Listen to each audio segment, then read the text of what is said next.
Es un tema que queremos meternos ahora de lleno porque hablar del archivo es hablar de la identidad, es hablar de algo que nos cuenta de nosotros mismos, a veces de cotidianeidades, de lugares que no sabíamos cómo eran y que son valiosas. Exacto. Te meto la palabra memoria. Cuando pensamos en archivo, pensamos en memoria, ¿no? Pensamos en resguardar ese momento, eso que pasó. Y bueno, ya tenemos en línea a alguien que viene trabajando hace mucho, que es archivista y restauradora audiovisual. Se trata de Sofía Elizalde, que ya la tenemos en línea. Y ahí les contamos por qué. Sofía, ¿estás por ahí?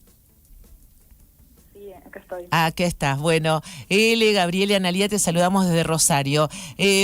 Contanos, porque has encontrado un archivo fílmico ni más ni menos que en un lugar de Mendoza, en una cava, en una chacra de Coria en Mendoza.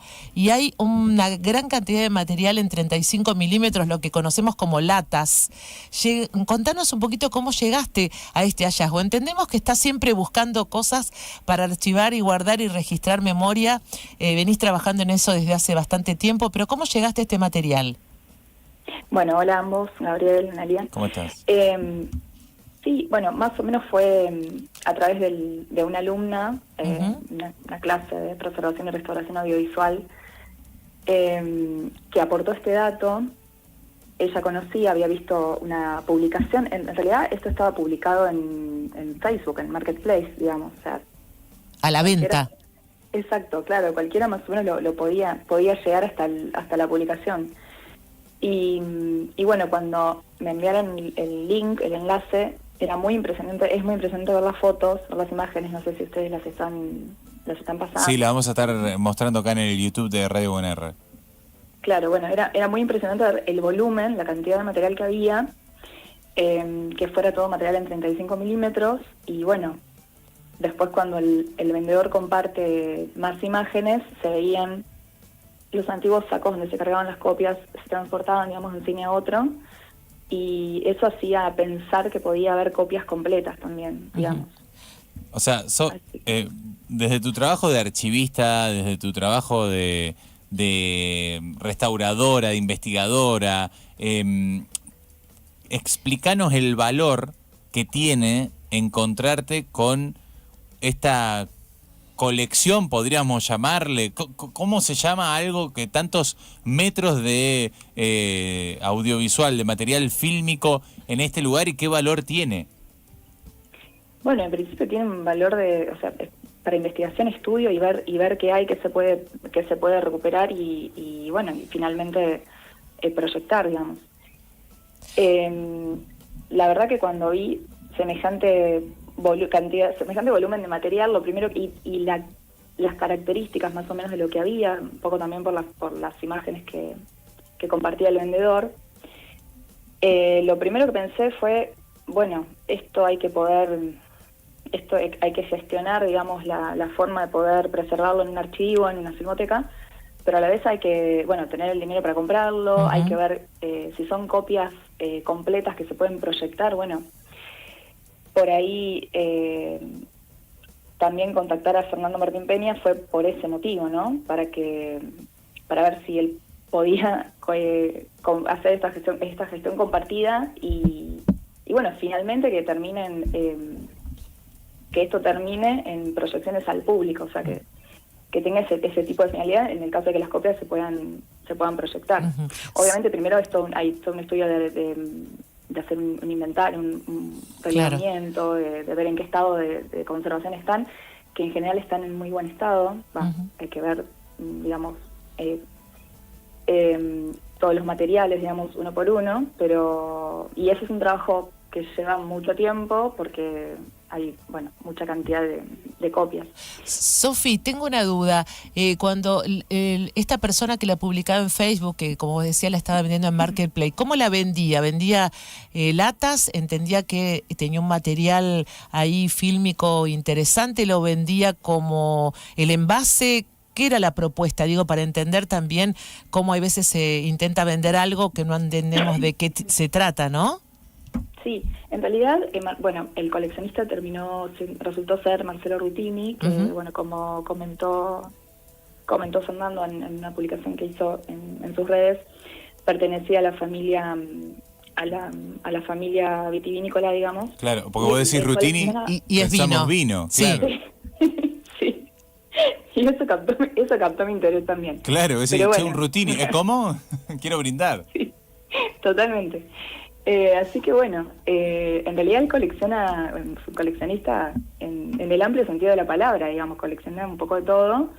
Y en ese afán de coleccionar, en una oportunidad hace décadas, compró esta gran colección de películas, material fílmico.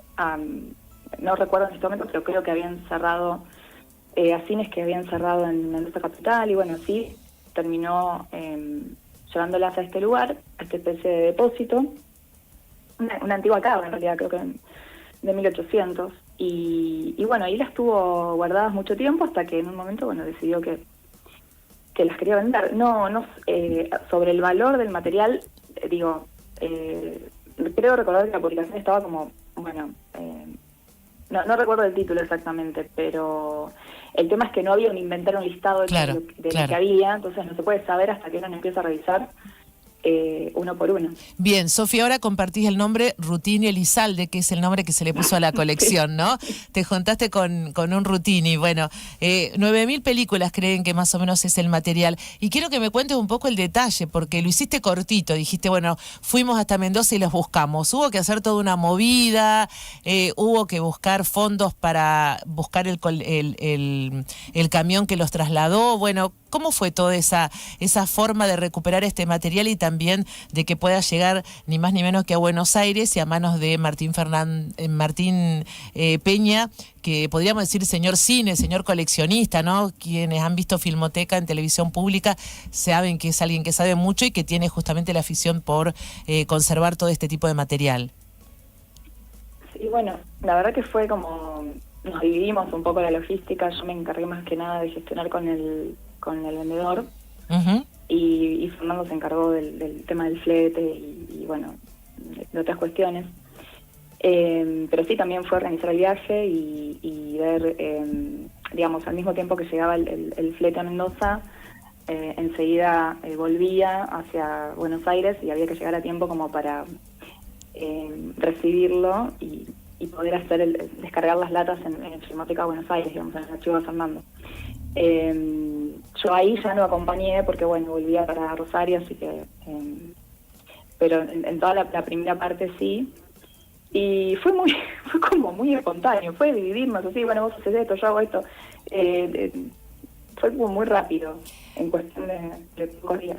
Hola Sofi, ¿cómo andás? Por acá L. Te quería hacer una consulta desde el lado emocional, ¿no? Porque uno está acostumbrado a ver películas, a incluso buscarlas en plataformas, pero estamos muy poco acostumbrados a encontrar, ¿no? A hallar películas. ¿Cómo llevaste, bueno, esto, ¿no? Porque me imagino que debe haber sido algo que te conmueve por tu experiencia y tu profesión. Sí, bueno, también, digamos, es como la posibilidad, la idea de poder trabajar esto con más adelante, con esto que les mencionaba antes de identificando títulos, de que sea una colección así como para investigar, estudio, incluso con alumnos, con la misma alumna que brindó este dato, que su nombre es Catalina Maradona, la voy a mencionar porque es parte también de este proyecto. Eso emociona mucho y además, bueno, a medida que se empiezan a revisar las latas, empiezan a revisarlas rollo por rollo, también van apareciendo, bueno, se van generando hallazgos, como por ejemplo uno que creo que publicó ayer Fernando sobre una película con Olga Zubarry, Los dioses ajenos, bueno, que empieza a encontrar partes, porque es tan importante la cantidad de material que hay, que no es que están ordenadas, no es que no es que hay una copia ordenada de la lata 1, la lata 9 o 10, sino que bueno, también en la cuestión de cargar todo eso y descargarlo, a veces se pueden mezclar, y excepto las que están ya en los sacos, en las bolsas que ya venían, bueno, completas, pero bueno, que van apareciendo esos hallazgos a través del tiempo. O sea que vas a ir viendo. Es como un gran rompecabezas, pero que primero lleva muchísimas horas de testeo, de ponerlo, de ir chequeando. ¿Tiene algún trabajo esa puesta a punto del material, de cuidar lo que sería el material fílmico propiamente dicho? Sí, es un gran trabajo de identificar el material, primero porque, bueno, hay muchas latas que tienen las etiquetas borradas, entonces algunas sí se leía, más allá de la etiqueta siempre hay que corroborar que lo que dice la etiqueta sea lo mismo que lo que está dentro de la lata, ¿no? Pero bueno, una vez que se identifica, que se revisa el rollo y se identifica a qué película pertenece, ahí sí, bueno, se ingresa en un inventario en la filmoteca y después hay que hacer, revisar el estado de conservación y ver, digamos, preservar, ver si se puede, si hay que hacer limpieza, claro, reparaciones, porque si ese material se proyectó, claro, copias de proyección que sufrieron muchos daños, bueno, en fin. ¿Y ya pudiste ver vos algo, Sofi? O sea, ¿ya pudiste proyectar algo? No, por ahora tengo lo que me va comentando Fernando, pero todavía no, estoy muy ansiosa por... Esta película que comentaba de los dioses ajenos de año 58, ¿verdad? Sí, eso... Qué increíble. O sea, ustedes pueden tener ahí, podés tener entre manos, Sofi, una película perdida o capaz que quedan registros de que esa película existe pero no está la película y vos podés llegar a estar ahí. O sea, es impresionante, es un tesoro lo que tienen. Y sí, como que por ahí no está bueno hacer como grandes afirmaciones a priori, pero pueden aparecer cosas muy interesantes, como por ejemplo el caso que comentaba anoche. Claro. Qué bueno. Bueno, como recién te preguntaba Gabriel, todo el material tiene que ser conservado en condiciones mucho mejores que las que vimos en la fotografía, ¿no? Que estaban en una cava, con tierra, las condiciones tienen que ser de clima, de higiene, bueno, y hay que pasar por todo ese proceso ahora, ¿no? Sí, bueno, Fernando tiene un depósito climatizado. Ajá. Y obviamente una vez que las ingresa en estanterías adecuadas para que se conserven ahí. Entonces también, bueno, era tanta cantidad de material, tener que pagarlo, digamos, que gestionar una compra, también fue la razón por la cual yo pensé en él, digamos. Y bueno, enseguida se dio como la sociedad, no sé cómo llamarlo. Claro. Bueno, pero ahora es la colección Rutini Elizalde, así que bueno, ya está, podés descorchar tranquila. El nombre se lo dio, podríamos decir, el padrino, ¿no? Fernando Martín Peña, digamos, le dio ese nombre y me parece que es totalmente apropiado. Sí, el nombre se lo dio él, yo no tengo nada que ver. Pero, sí, tengo que ver porque estoy ahí, pero sí. Claro. Así que bueno. Buenísimo. ¿Tienen algún plazo de tiempo? ¿Se han puesto un plazo, Sofi, o van a ir dejando que suceda? No, creo que lo segundo. No hay un plazo. Perfecto, clarísimo. Pero bueno, sí. Estamos muy ansiosos igual, Y tienen que seguir las redes de Peña para ver qué van publicando. Creo que el plazo, en realidad, lo primero que hay que ver es si hay material de nitrato o si es todo acetato, en fin, como que sería lo primero a identificar. Claro.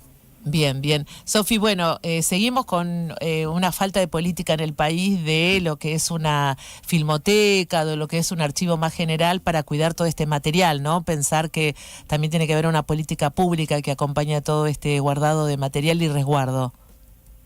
Sí, bueno, igual también hay muchos archivos que hacen un gran esfuerzo, digamos. Sí. Cada vez hay más archivos que surgen, por suerte, no solamente en Buenos Aires, sino también en las provincias. Y bueno, digamos, todos tenemos como que aportar desde nuestro espacio, desde nuestro lugar. Totalmente. Sofi, bueno, muchas gracias por el contacto, y bueno, brindamos por vos. Rutini Elizalde de la nueva colección, que como dice Gaby, en breve seguramente nos podrán contar el contenido del material. Gracias. Bueno, gracias a ustedes. Bueno, y al que acompañó todo este proceso es Fernando Martín Peña, con el que no pudimos hablar porque tenía una reunión, pero cuenta con la Filmoteca Buenos Aires, que es un archivo fílmico. Me lo nombraste como el señor cine. El señor cine. Bueno, si vos viste televisión pública o ATC, porque el ciclo tiene mucho tiempo para atrás, creo que era los sábados por la noche, ¿no? Te presentaban películas y sabían un montón y saben un montón, ¿no? Saben un montón. De hecho, Sofi acaba de decir que tiene un lugar donde pueden almacenar las películas en un archivo archivo acondicionado. Exacto. Lo que suena a un gran espacio.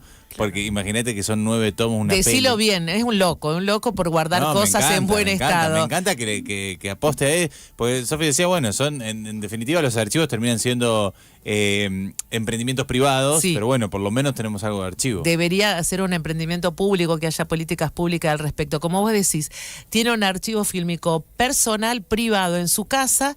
Este archivo no es un espacio público de acceso libre, sino deposita en forma particular todas estas colecciones que va encontrando y, por supuesto, este trabajo de catálogo. Alguien que es amante de todo esto, por supuesto del cine, pero también de conservar parte de la historia que somos, porque las películas cuentan quiénes somos. Totalmente, muy, pero muy interesante.